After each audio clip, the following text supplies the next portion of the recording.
The following program is brought to you by Whiteman TV. All content in the Stay Strong, Live Long Falls Prevention Education series has been created for informational purposes only. The content is not intended to be a substitute for professional medical advice, diagnosis, or treatment. Always seek the advice of your physician or other qualified healthcare provider with any questions you have regarding a medical condition. Never disregard professional medical advice or delay in seeking it because of something you have heard on this television production.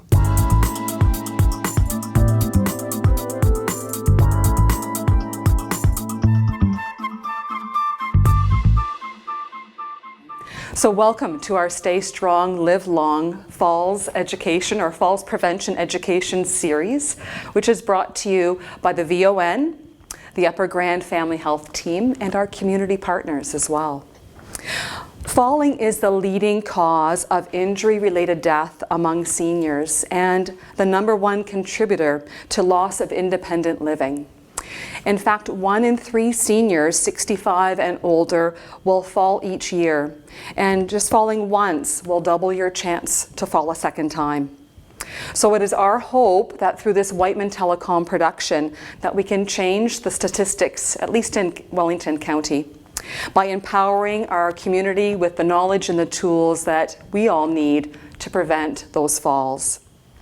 So today's session includes grief and bereavement, and this topic is brought to you by Andrea Hall. Andrea Hall is part of our Upper Grand Family Health Team, and her specialty is it's palliative and supportive care, as well as a mental health therapist with her team. So thank you, Andrea. Thanks, Julie.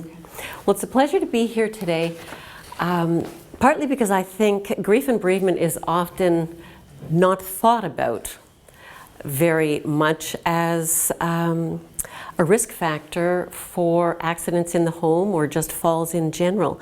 So if I ask you, what do you think of when you think of acute grief? What words come to mind? If you think of sadness, I suppose. Sadness, yeah. Anything else? A feeling of loneliness. Loneliness, sadness, loneliness. Emptiness. Emptiness, yeah. Those kinds of things, yes. What we often don't think about is the physical impact of grief on our bodies. We think of the sadness, the loneliness, but we often don't think of how really physical grief is. So as we just go through the little talk today, keep your eye on the physical when we're talking. So what happens when someone we love very much dies?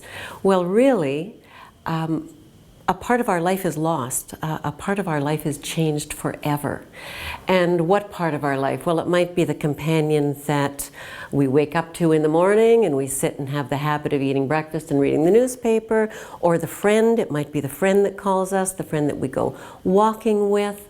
It might be our adult child who's the one dropping off that dinner so we don't have to cook that night. But old habits are lost along with our person. So part of our way of life is lost. When we suffer that loss, what do we suffer? Well, as you said, we suffer in our feelings. We suffer in our heart and our spirit. Loneliness, sadness. What does acute grief look like? It sometimes has anger. It sometimes has anxiety associated with it. Shock. I can't believe it. How often have you heard that? I just talked to him. I can't believe it. Confusion.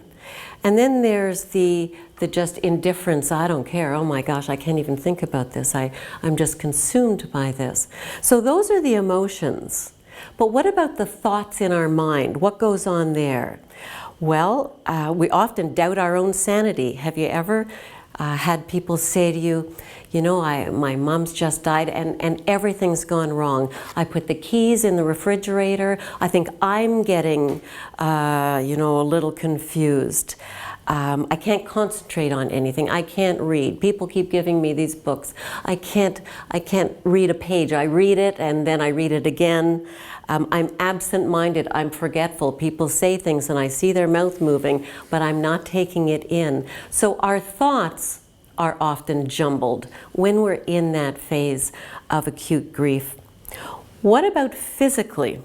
Well, physically, men, for example, who have been bereaved by their spouses, often end up in the emergency room complaining of a heart attack.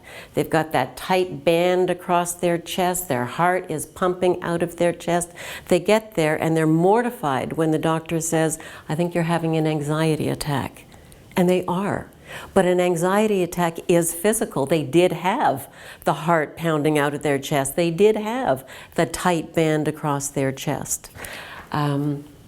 I often say when I walk through the waiting room, I can tell who my clients are for bereavement because they sigh. And they sigh because people who have all of this going on breathe shallowly. We just breathe from the top parts of our lungs. So the bottom parts of our lungs fill up with carbon dioxide, and we sigh to try and get a little more oxygen in our lungs because we're filling up with carbon dioxide. It's that physical. You know, grief is that physical. What else have we got? Dizziness and shivering. Lots of people carry tension, especially when they're upset, right across the back of their necks. Headaches are very common, but the body shivers to try and warm us up. You know, you're often going like that just because you're tense and tired. How does all this translate into certain behaviors? Well, people tend not to eat very much. You know, where's their person to cook breakfast for? So they get up in the morning, there's no one to cook for, so they'll eat when they're hungry. Well, you know what, they're not that hungry at lunch either. So they'll have a bit of tea and toast in the afternoon. Supper comes, it's getting dark, and that's the loneliest meal of the day if your person isn't there. So eating can go down the tubes. Alternatively, when we're so upset, we might be overeating, reaching for the fridge every time we've got that well of sadness and loneliness welling up. What else have we got? Inability to make decisions. You know, when this storm is going on, it's hard to make decisions, and when our person is not here, everything's a decision.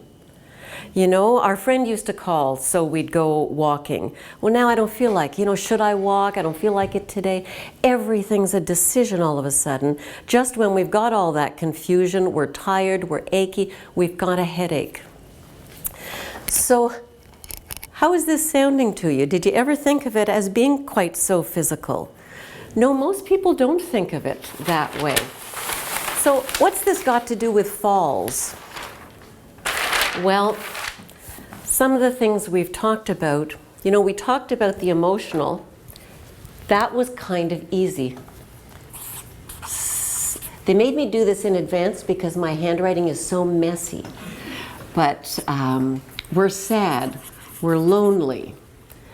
But physically, well, if we're not eating very much, what happens to our body? Well, we get weak. And actually, people are often quite dizzy. If your blood sugars go through your boots and you get up quickly, you're quite dizzy. So what happens to your risk of falls then? Well, it goes up. Sleep. Imagine in the aftermath of losing somebody you love so much, the anxiety is usually high. You lie your head down on the pillow to go to sleep at night, but what happens? It all starts. All that running around in your mind starts. Or you get to sleep, perhaps with a sleeping aid, perhaps you just get to sleep, but then you're awake in the middle of the night, and what's happening then? It's going around and around in your head. So sleep is often disturbed for months during this time of acute grief, and people are exhausted. So they're eating poorly, or they're overeating poorly. Sleep is poor. And what happens to the risk of falls? It's increasing, isn't it? Let's give it 2. This is a big part that is often underestimated. As we just talked about, some of the old habits are gone. You know, we don't have our person to cook for. So what are we supposed to do? We're not getting exercise. Our body is in fact getting deconditioned and weaker because we're exhausted. We're disbelieving. Our energy is low. We do in fact get weaker. We're sitting a lot because we can't think what to do. Our mood is generally low. So you can see we're adding to our risk. But what happens to all those tasks the other person did? Whether it's our adult daughter, whether it's our spouse, whether it's our friend or our sibling. Who's doing the finances now? Who's arranging for the snow plowing? Who's getting everything put away for the fall or getting the dark garden ready for the spring? All of a sudden we've got all these new tasks. We don't know how to do them. We shouldn't be doing them because they shouldn't have died in the first place. We don't have the skills for them. So we're frustrated and we're exhausted because we're doing two sets of tasks. We're not quite sure what we're supposed to be doing here, and we have no idea what we're supposed to be doing here. Frustration, I cannot tell you what a huge role frustration plays in grief. To top it all off, for some of us, even if we were just having a glass of wine on Saturday nights with dinner, well now the glass of wine can look awfully good when we're exhausted, lonely, disbelieving, and we have 2 glasses of wine. Or we've got a medication that we used to take once every so often, now we're taking it once a night. We're not used to it. Our body's not used to this. We're groggy. We think it's helping, but of course it's making our mood lower and lower. So now, what do you think about the physicality of grief and the risk for falls? You can see us sitting in our chair at 7 o'clock at night, the doorbell rings, and usually we're not the one that answers because George usually gets up to answer the door, but all of a sudden we've got to get up pretty fast, we've got to get over to the door, wait, I'm coming, and you just stub your toe. And over you go. It wasn't part of your normal habits.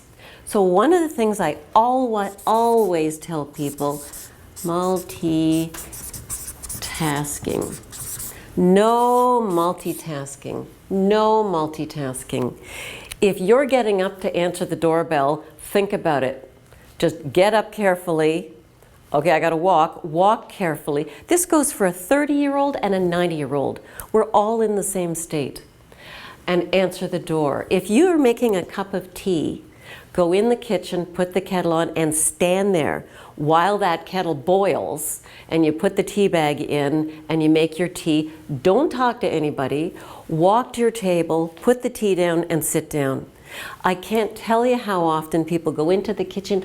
Andrea, I turned the kettle on, I forgot all about it, and I went back later and found the tea bags, because we forget, because we're confused, we're tired. So no multitasking. If you're driving, honestly, it's not as it used to be. It's a new life. If you're driving, plan, where am I going? What's my route there? Don't put the radio on and don't talk to your passenger. Honestly, because I can't tell you, I've got 40-year-olds saying, I don't know, I'm not sure. I was driving, I wasn't quite sure where I was going. I ended up going home. I couldn't remember where I was going. What's wrong with me? Well, what's wrong with you? This is what's wrong with you. So all of these things contribute to a huge risk of falls. And in fact, it's an area that's been studied, I mean, I can't say well, but reasonably well. And this is a new study in the medical literature from 2016. And what did they say? They said, the research literature consistently shows a trend towards a higher likelihood of falls during bereavement. And it's for these very reasons, because all of this adds up to this not being business as usual. We're physically weaker, we're mentally exhausted, and we need to be kind to ourselves, careful with ourselves, and pay attention to one thing at a time. So, a couple of tiny tips. You'll have people talking wonderful tips about all of this during this series, but a couple of tiny tips. If you're in acute grief, and everybody's got a million tons of advice for you, here's a couple of wee things you could try. In terms of eating, try eating a little bit of protein every 3 hours. Just keep a few walnuts in your bag, a couple of almonds, 6 almonds, make some boiled eggs, cut them in half even. Take half a boiled egg every 3 hours. Make a sandwich, cut it into 4s. Every 3 hours, open the fridge, eat part of that darn ham sandwich. Just a little bit of protein every 3 hours to keep your blood glucose up and just to keep you eating a little bit. Sleep. We have a rule in my world, you can't stay longer than 20 minutes in bed if you're not sleeping. If all that's running around in your head, lying there for an hour with it running around in your head is not going to make it better. So after 20 minutes, get up and do something that soothes you. Go down and carefully make that cup of tea. Sit down there and drink it and go back to bed. But put some kind of ritual around it so that you're tricking your body with practice night after night that when I get up, I make my tea, I drink it, I brush my teeth, and now I go back to bed to go to sleep. And if you keep that up, keep trying that, after a while you will signal to your body, when I do that, I am now going to go back to sleep. So just a little trick to try. In terms of activities, this is my big rule, is you have to see one person every day. You have to see one person every day, because when all of this is going on, we often back up. You know, friends are calling and saying, give me a ring if there's anything I can do. You can't think of things for them to do. It's exhausting sometimes to think of, do I have to feed them when they come over? Oh, I just can't face it. No, thanks so much, I'm fine. But in fact, the very best thing you can do is meet at least one person a day, because if you do, it means you got out of bed, it means you dressed and probably showered, you brushed your hair, you probably ate or drank something, and now you're interacting with somebody. And that's all we can do in the beginning. That's fine. You don't have to have long conversations, but you need to see one person a day. And if you can't rustle them up, then go down to, I would say Tim Hortons, but we probably don't want to promote businesses, but you know, go down to the coffee shop and have a coffee out that day. But you need to see one person every day. The other thing is, with all these new tasks that you've got going, the hardest thing for us to do is ask. But keep in mind, when you have been bereaved, if you ask somebody to help you with something, you're giving them a gift. You're saying to them, I need help, and I choose you, and I ask if you will help me. Imagine if someone did that to you. Would you say no? No. You would say, oh, I must mean a little more to her than I had thought. Of course I'll come by on Saturday afternoons, right? So ask for a little bit of help.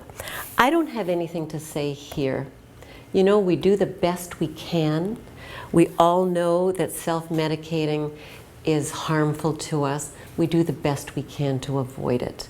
And the risk of falls with drugs we're not used to or alcohol we're not used to is giant. And when you add it on top of us already being disbelieving and exhausted, it's just a recipe for disaster. But so, what do you think now? You know, when I said to you at the beginning, what do you associate with acute grief? And you said sad and lonely and emotional things. What do you think now? Was there anything here that's a surprise? All of it. A lot of it is a surprise, isn't it? So in terms of falls, I strongly encourage you to kind of spread the word. And if you have friends that are bereaved, give them a few tips. Go see them every day, and don't let them fall. I think that's about everything I wanted to cover today. You know, if there's any questions or anything. Excellent. Very good. Okay. Can I ask a question? Yes, please, Julie. I'm just wondering, you know, if we're seeing people that we love that have lost someone close to them, and we see and witness this acute grief, what kind of length of time could we anticipate before we start seeing this evolution of hopefully them coming out of their shell? And I know you probably can't put an actual time frame to it, but when is it becoming unhealthy and that we need to be maybe a little bit more alarmed about that loved one who's grieving? So, Just repeat the question. yes, so the question is, how long should we be alarmed that somebody is grieving before we really have to take sort of additional steps? So how long does this phase go on? You know I'm going to say there's no answer, but there's a little bit of an answer. And it sort of goes like this. The initial acute phase where we are just disbelieving and shocked and just can't really, it's too overwhelming. It varies depending upon our loss, but it's not unexpected for this acute phase to last for 3 to 4 to 5 to 6 months. And then we are expecting that person to be able to get out of bed and see people and to be getting their eating on track a bit. It does not mean their emotional world is resolving. It doesn't. But some of this acute disbelief where it's really shocky and you really do fall down, I'm not kidding. People actually just fall down in this very acute phase. But then we think it's over, right? We think, well, they're probably getting better. Well, not so fast, because one of the things that we do know is that about the first 3 months, it's hard to believe. So we're starting to get a little more clarity up to about 6 months. People can often be more grief-stricken here than here where they didn't get it. I don't know where my person is. So some of the really acute grief can be occurring here, right? And then there might be, oh, I get it, some settling. But then all the anniversaries start again. The first year has started again. You know, I can't believe it's been a year. So a big danger period here, but also a danger period when we wake up, a danger period when we've got a major anniversary coming up. So you've really got at least a solid year of being very careful with yourself. It doesn't mean the second year is brilliant, but you have your feet a little bit more in the second year. Yes. Is it okay to comfort somebody by saying it's normal to feel that way, and with time you will recoup? Or is that just kind of pandering to them somewhere? So the question is it okay to say to somebody who's grieving that this is normal and that you are going to recoup, you are going to find your feet? I would encourage you to read the person. Sometimes people can say, normal, you don't know what normal is. Nobody knows my grief. So it can sometimes be good to say, I can see you're really suffering. I am so sorry for this deep suffering that you are in. I trust a day will come when you are going to find your feet. You know, things like that. Yep, can be good. All right, and to continue on with the umbrellaed theme of mental health, we just had Andrea have a wonderful conversation with us about grief and bereavement. And now we have Nadia Landry here to speak on sleep disturbances. And Nadia is a mental health therapist and our geriatric social worker here with the Upper Grand Family Health Team. So thank you very much, Nadia, for coming. Thank you. I'm very excited to be here. Sleep is certainly a topic that I really enjoy, certainly sleeping and talking about it as well. So thank you for having me. I just, to put it out there, ask a question. Who here in the audience would say that they sleep really well? That you go to sleep at a good hour, you fall asleep fairly quickly after you turn the lights out, you sleep well throughout the night, and you wake up feeling really refreshed and restored. Yeah? Okay, and on the other side of the spectrum, do we have anybody here who would say that they don't sleep well, who would describe their sleep as really, taking a long time to fall asleep at night, maybe waking up frequently throughout the night, or waking up really early in the morning and not being able to get to sleep, maybe waking up around 3 or 4 in the morning and then just not being able to get back to sleep. So not uncommon. We have some people at both ends of that spectrum and probably lots of people in between. Another question I'd like to ask before we really get started today is poor sleep a normal part of aging? Is it something that we can expect as we age to worsen? Okay. So something to think about.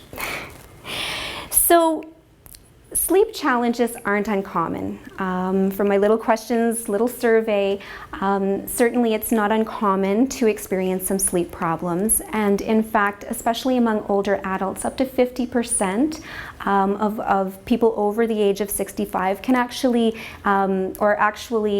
experience at least one of those sleep disturbances that I described earlier.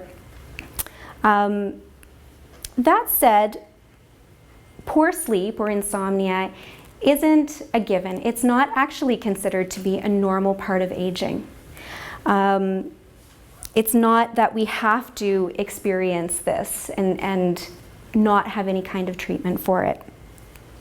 So contrary to popular belief,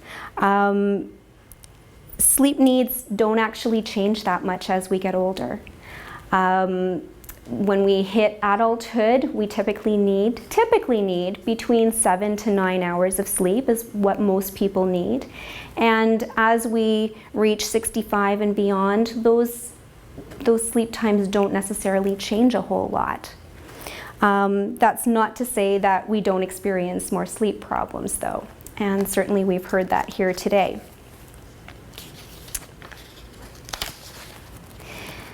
So I'd like to ask you, for those of you who have experienced some sleep problems, what are some of the struggles that you experience? And I've given you a hint with a few of them, but does anybody have any feedback for some of the sleep struggles that people sometimes experience?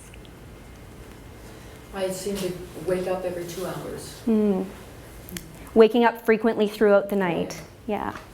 Yep, absolutely. I sometimes, I'll have a run of good sleep, and then all of a sudden there'll be a couple nights in a row that I'm up at 2 or 3 in the morning and just wide awake. Sleep. Yeah. Yep. Yeah, absolutely. So a string of good nights, but then a few nights where, oh my goodness, it's those early morning awakenings and just not being able to get back to sleep. Absolutely, not uncommon. Yeah. So things like difficulty falling asleep can be caused by lots of different things. For some people, it's worry. It's our mind kind of going into overdrive. Some people will describe that as a significant factor or struggle in terms of getting a good night's sleep. As we age, though, one of the changes that can take place is that our body can actually begin to, there can be a decrease in the production of melatonin. And melatonin is a hormone that's produced naturally in the body. And it's really the hormone that kind of primes us for sleep, and it's related to the light and dark cycles that occur through the day. So we typically don't produce a whole lot of melatonin during the day when it's light out, but as it starts to get darker at the end of the day, then our body typically starts to produce melatonin, and that hormone helps us to feel drowsy as it gets darker, less alert. And so as we age, that production of melatonin can sometimes decrease, and so that might be one factor that could be involved in having difficulty with sleep. Waking up more often through the night can certainly be a factor. And one thing that we've learned in terms of the research on sleep is that we go through different stages of sleep over the course of the night, some lighter stages and then some deeper stages of sleep where we get more restorative sleep. And then most people, I think, have heard of rapid eye movement sleep or REM sleep, where we have that dream stage of sleep. And those deeper stages of sleep, including the REM sleep, help to produce some restorative effects on the mind and on the body, and so that's really important. And so when we're waking up more often throughout the night, it may create a problem in terms of getting to more of those restorative stages of sleep. And so another factor that's involved with that is that as we age, we tend to spend less time in the deeper stages of sleep and a little bit more time in the lighter stages of sleep. So we might actually be more prone to being awoken by things that are in our environment or things that are going on within our body. So we might be more susceptible, because we're in a lighter stage of sleep, to noises that are going on around us. They might be more likely to wake us up. We may be more likely to experience that urgency to go pee at night, and so that might actually be what wakes us up. And so the result is we're not getting as much restorative, deeper sleep that our body needs to regenerate itself and to restore itself and get us feeling that refreshed feeling we all want when we wake up. Okay. Another challenge that we sometimes face, especially as the years move on, is that our sleep window can shift a little bit. And by sleep window, I mean those hours that we typically fall asleep. So sometimes what can occur is that as we age, we start to become sleepier a little earlier. And so if we go to sleep a little earlier, if our sleep window is that 7 to 9 hours of sleep, we go to sleep at, say, 8 o'clock, naturally our body may want to be waking up earlier at night, and then it's harder to get back to sleep because we've gotten some restorative sleep in there. Okay, so of course other things, we talked a little bit about anxiety. Nocturia can create challenges with our sleep, and then maybe other medical conditions that we experience. If we experience chronic pain, that can be another thing that can create some challenges when it comes to good sleep. So we know that the struggle is real. It can be really tough when we don't get enough sleep. It can be tough to function the next day. And I want to ask, why is sleep so important? Why do we all need sleep? Does anybody have any thoughts? Restoration, doesn't it? What's that? Restoration. You're restoring. Restoring, exactly. Our body needs to repair itself, to regenerate cells. The brain needs to take care of itself and process the things that have occurred throughout the day, absolutely. So getting good quality sleep helps with our thinking, with our ability to concentrate on things, our judgment, our ability to problem solve, our attention, our focus.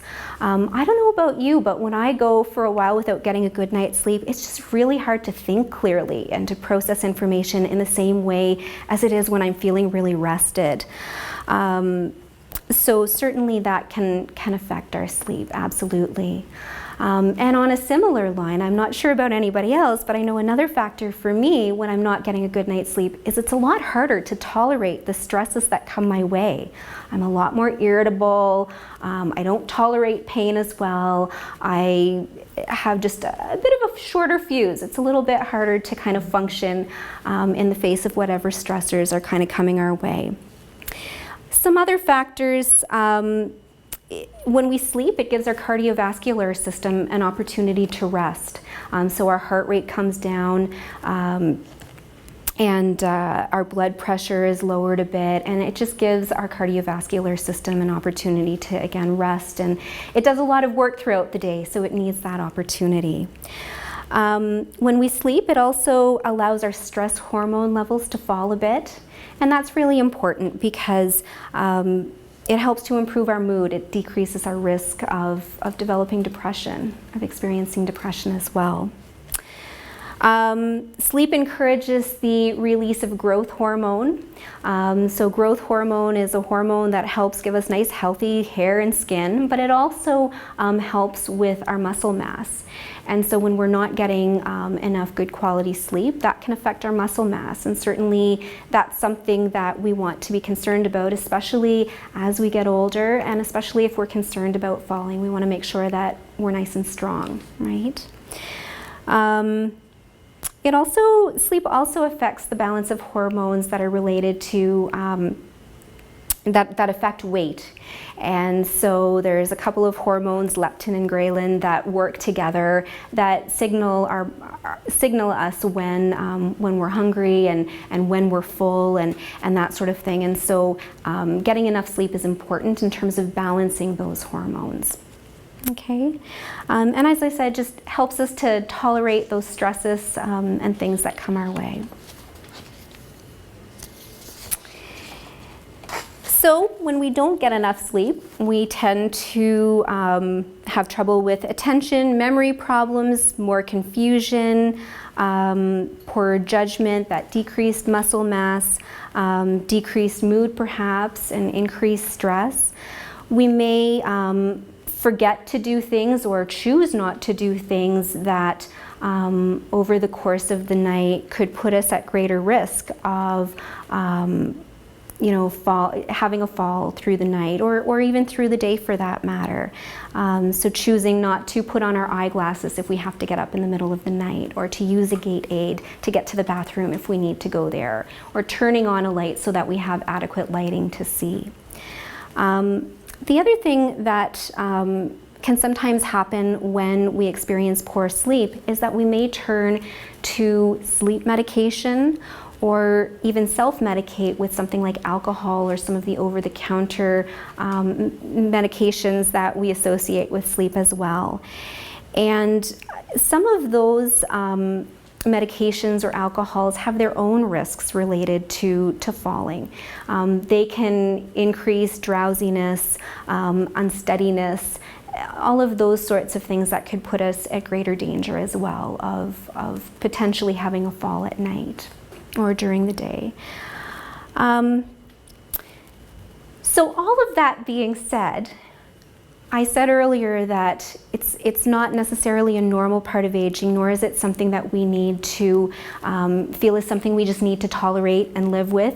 You know, we don't have to have that sort of accepting attitude of poor sleep. But what do we do about it? How do we deal with it when we're not getting a good night's sleep? And so, does anybody have any ideas? Anything you've maybe heard in the media or had friends tell you about that can help you get a better night's sleep? Yes. Exercise. Exercise. Yep. Absolutely. Exercise. That is something we're going to talk about. Yeah. One of the things I dare do now is start thinking, a problem. And start problem solving in bed. Start a good idea. Right. Yeah. When our mind starts to kind of go at night, what do we do about that? Exactly. Avoid it. Yeah. And there are some strategies that we can use to help us deal with those worries that occur at night, right? And we're going to talk a little bit more about that. Absolutely. Has anybody heard the phrase sleep hygiene? Yeah. So some people have, some people haven't. We're going to talk a little bit about sleep hygiene. We're going to talk a little bit about a couple of strategies that many people haven't heard of, but are actually considered the gold standard when it comes to dealing with insomnia. And they're called stimulus control and sleep restriction, which sounds a little bit scary, but we're going to talk just briefly about that. Relaxation strategies that can be helpful in terms of promoting a good night's sleep. Looking at what exactly is causing us to have some trouble sleeping and dealing directly with those things. So we'll talk about that. Healthy diet and exercise, absolutely.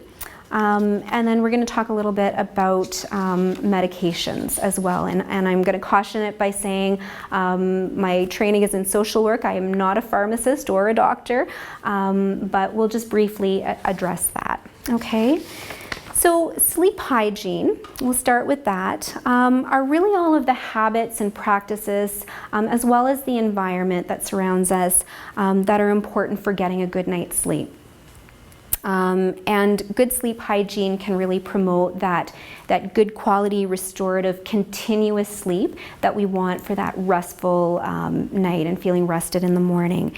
And good sleep hygiene is especially important for people who maybe struggle with sleep. So a few sleep hygiene tips would include going to bed and getting up at the same time each day. It's really hard for the body when you're going to bed at different times every night, or you're getting up at different times every morning. The body likes the routine, and it tends to kind of be primed to do what it's used to doing. So if it's used to going to bed at the same time every night and getting up at the same time every morning, then you're more likely for the body to do what it's supposed to do when it's used to doing it all the time. One big one is to go to sleep when we feel sleepy. One thing that's really important is that, and we're going to talk about this a little bit more, but just in relation to this, often there's a bit of a disassociation between the bed and the bedroom with sleep. And so as we do things like watch TV when we're in bed, or screen time is increasingly becoming a concern, we tend to make associations between wakefulness and the bed, and that can be very detrimental in terms of getting that good night's rest and being able to fall asleep when we go to bed. So we want to, when we feel sleepy, go to bed. Okay, and if we're feeling wide awake, maybe we do need to wait a little bit longer before we go to bed, because we don't want to get into bed and be tossing and turning and tossing and turning. Another big one is avoiding caffeine and nicotine and alcohol. And we typically say between 4 to 6 hours before going to bed, just in terms of the way that the body metabolizes those things. It can take that long for those substances to be out of our system. And so we really want to make sure that we're not consuming those sorts of substances just before bed if we're struggling with sleep and it might be having an effect on our sleep. And incorporating sleep rituals might be really valuable as well. So slowing things down at least an hour before going to bed, maybe doing some stretching or taking a bath or sipping some warm tea if that's not something that's going to promote going to the bathroom throughout the night. So doing things that are relaxing and kind of priming the body, creating that routine. We talk about that all the time with children, about creating that bedtime routine, and really doing that for ourselves is just as beneficial. Okay, the bed really should only be used for sleep and intimacy. As I said earlier, when we start bringing, screens into the bedroom or reading with a bright light on or doing all of those other sorts of things, then we kind of risk that association of the bed being for sleep. Making sure that the room is comfortable. So you want to be comfortable when you sleep. You don't want to be too hot. You don't want to be too cold. You don't want things to be too bright that it affects your ability for the brain to turn off. And I know even for myself, it's a matter of turning that alarm clock away, not just because I don't want to be clock watching throughout the night if I can't get to sleep, but also because even that amount of light can kind of trigger the brain to stay awake. And so for some people, it is actually a matter of turning that alarm clock around so that it's not distracting us from getting to sleep. And again, exercise is part of that, that sleep hygiene. We want to make sure we're doing it earlier in the day. We don't want to go, you know, for a nice brisk walk just before we're getting ready to go to bed. Gentle exercises probably aren't quite as harmful, but when we do exercise earlier in the day, that can be really helpful in terms of getting a better night's sleep that night. So I mentioned earlier about two strategies, one called stimulus control and one called sleep restriction. Stimulus control really, again, has to do with that association that we have between the bed and the bedroom with sleep. And so people who are good sleepers typically, you know, when they go to bed, they feel sleepy, there's that connection, and they typically would fall asleep fairly easily and get a good night's sleep. For poor sleepers, what can happen is when you go to bed, or I don't know if anybody has ever had this happen, I can say I've had this happen, where I lay down, I turn out the light, and my eyes are wide open. It's like something's happened as soon as my head has hit the pillow, and I might have been sleepy, you know, 10 minutes ago, but man, I'm wide awake now, right? And so again, that's kind of that association. Typically we see that as an association that's come about. That we want to do something about. So stimulus control are all of the things that we can do to reverse this association to make it easier to fall asleep. So it's things like establishing that nightly bedtime routine, only going to bed when we're feeling tired, remembering that the bed is only for sleep and intimacy. And this is where it gets really important. If you're laying down in bed and you can't sleep, if you're still not asleep in about 15 to 20 minutes, it's time to get up out of bed and go somewhere where you can just kind of wait to get sleepy again. You don't want to do anything that's too stimulating. You don't necessarily want to turn on lots of bright lights. And wait until you feel sleepy again, and then go back to bed and try to fall asleep.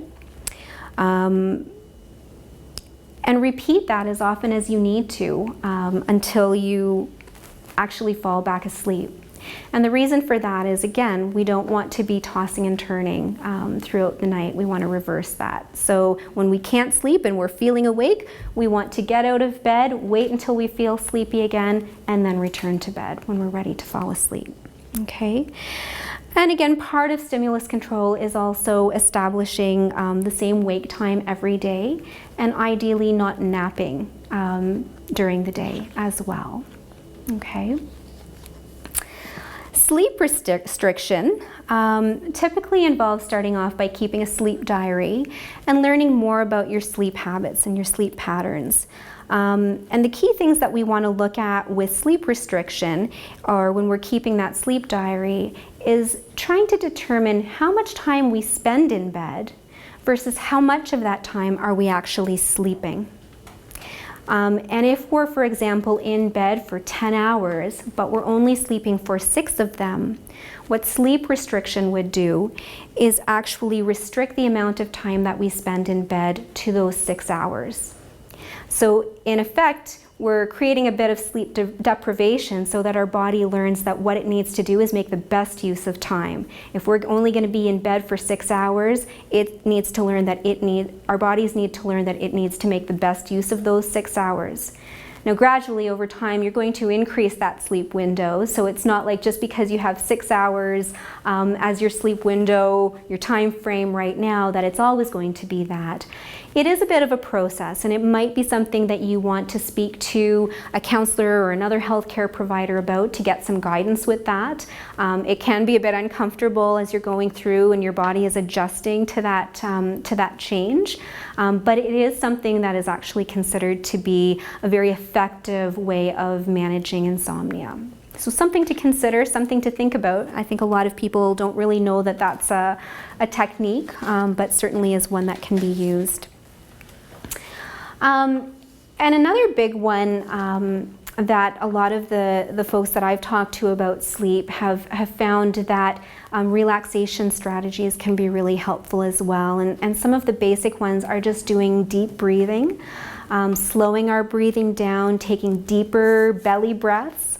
We tend to, especially if we're feeling anxious, so if we notice that anxiety at night, those racing thoughts are a significant factor in not getting a good night's sleep, then we might want to incorporate some deep breathing or other relaxation strategies that help to calm the body down. So there's actually a physiological change that happens in the body when we do these deep breathing exercises, and it helps to calm our bodies down. But it also serves as a bit of a distraction as well. If we're focused on our breathing and we're counting 1, 2, 3, 4, then we're focused on what we're doing and not on those worries that are trying to creep in and take over. There's other strategies, so we call that diaphragmatic breathing. There's other strategies one is called progressive muscle relaxation, where we go through different muscle groups in the body and we tense them gently and then release them. It can give the body a chance to experience what it's like to have relaxed muscles again, because sometimes, again, when we're feeling really worried, our muscles can tense up and we want to have a relaxed body as we're going to sleep. Guided imagery and another technique called autogenics are also sometimes used to help people just get into that zone of being relaxed and keeping our mind focused on something else other than those worries. I said I was going to talk a little bit about exercise, and I think there's a couple of really notable things about exercise. We know that exercise can have a positive effect on our mood, and we know that when our mood is low, that can affect our sleep. So it certainly stands to reason that exercise can improve our sleep, both to deal with any depression or anxiety that might be a factor in poor sleep. But some studies that have been done have actually shown that walking as little as 6 blocks can actually have a positive effect on our sleep at night. And I'm going to read this statistic out, but on average, studies have found that exercise during the day reduces the time it takes to get to sleep by about 12 minutes, and it increases our total sleep time by 42 minutes. This is simply by exercising through earlier in the day. And I think what's really significant about this to me is that when we look at some of the sleep medications that are often used, those that do have some positive benefits on sleep, it's typically about the same amount. So the sleep medications that we take are really the benefits that they have are really about the same as what exercise does. But the big thing is, exercise has a lot of positive benefits, not just for sleep, not just for mood, but all kinds of things. It helps our memory, our cognition. It helps our vision, our eyesight, our eye health. It helps so many things. And when we look at sleep medications, it may have this same effect on sleep or somewhere similar, if we're lucky, but it also has a lot of risks associated with those medications too. And so if you're kind of doing a cost-benefit analysis here of sleep versus of sleep medications versus exercise, the benefits are actually greatly outweighed by exercise and don't have nearly the risks. So I think that's really an important thing to consider. That's not to say that there isn't a role for medications. There can be a role for medications, but I think it's really important to be very careful when it comes to medications. So certainly the healthcare providers that I've spoken to who are much more knowledgeable about sleep medications and medications in general, as well as those who are very knowledgeable in sleep disorders and the treatment of sleep disorders, would say that really you want to do all of these non-pharmacological, non-medication ways of treating sleep disorders first. So the sleep hygiene, the stimulus control, the sleep restriction, the relaxation strategies, all of these things should be tried before turning to a sleep medication. And really, we would suggest speaking to your doctor to make sure that if you do need to take a sleep medication, that you're taking one that has the fewest risks for you. So I think that's a really important thing to consider as well, if that's something that needs to happen. Okay, and really they should be used for the shortest amount of time possible. The idea is that eventually you wouldn't have to continue taking them. They tend to become less effective over time anyway, so using them for the short term, but continuing to implement all of the non-medication strategies as well. Okay. So just a few other strategies or tips that I wanted to suggest, particularly in terms of, given that this is sort of a falls prevention series, some other nighttime tips to reduce the risk of falls. Keeping what you might need throughout the night close at hand at the bedside, so making sure that if you require ambulation aids, that they're nearby, if you have eyeglasses, that they're nearby, if you frequently get up to have a glass of water because you're really thirsty in the middle of the night, maybe having that glass of water nearby would be really important. For some people, it might be making sure that they have a commode or a urinal nearby as well, so that they're not having to travel too far. Making sure that hallways are appropriately lit. You want to make sure that you can see things. And again, avoiding alcohol, especially before bedtime. There's often that sense that alcohol can help with sleep. Some people, as I said, will kind of self-medicate, but it can actually be more harmful to sleep because it reduces the amount of restorative sleep that we get. It might help us fall asleep a little faster, but we don't get a better quality of sleep. We actually get a much poorer quality of sleep. So in the long run, it's not really helping. Okay. Does anybody else have any other tips that they might suggest? Yeah. You may want to cut this. I think one of the most important things is to avoid the anxiety. I think people go to bed and say, thinking, oh my God, am I going to sleep? Or am I going to be lying awake all night? Yeah. I may be wrong in this, but I've mostly convinced myself that lying there, absolutely relaxed, with no thoughts in my head, is just as beneficial as sleeping. Yeah. And when I can convince myself of that, then I say, well, if I'm not sleeping, what does it matter? I'm lying here and it's just as good as sleep. I think that's very important. Yeah. And I would agree with that. I think that there can be a lot of anxiety just around whether we're sleeping or not, right? I've seen people who are so concerned that they're not getting enough sleep. We hear that, we should be getting 8 hours of sleep. And for some people, if they're not getting 8 hours of sleep, they feel like there's something wrong and that there's a problem that they need to deal with. And really what we need to be looking at is not so much the time that we're getting, the amount of sleep that we're getting, but really how are we feeling?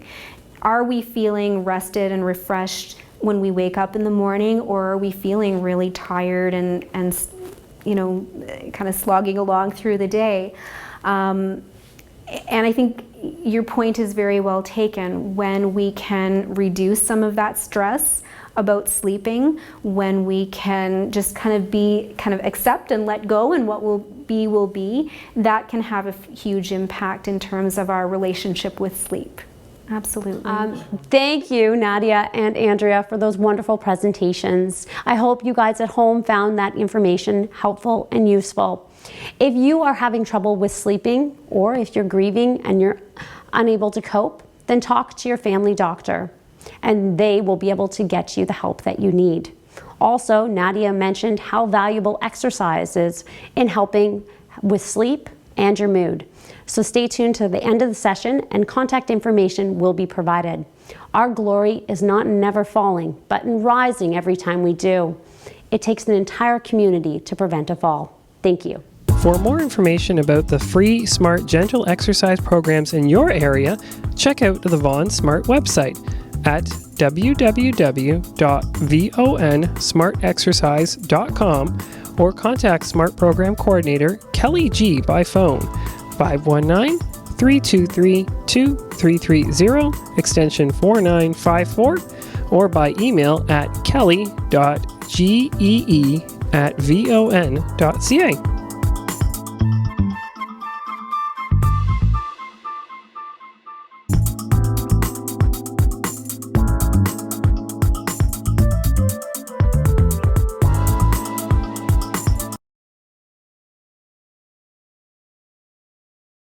The preceding program was brought to you by Whiteman TV and Bruce Telecom.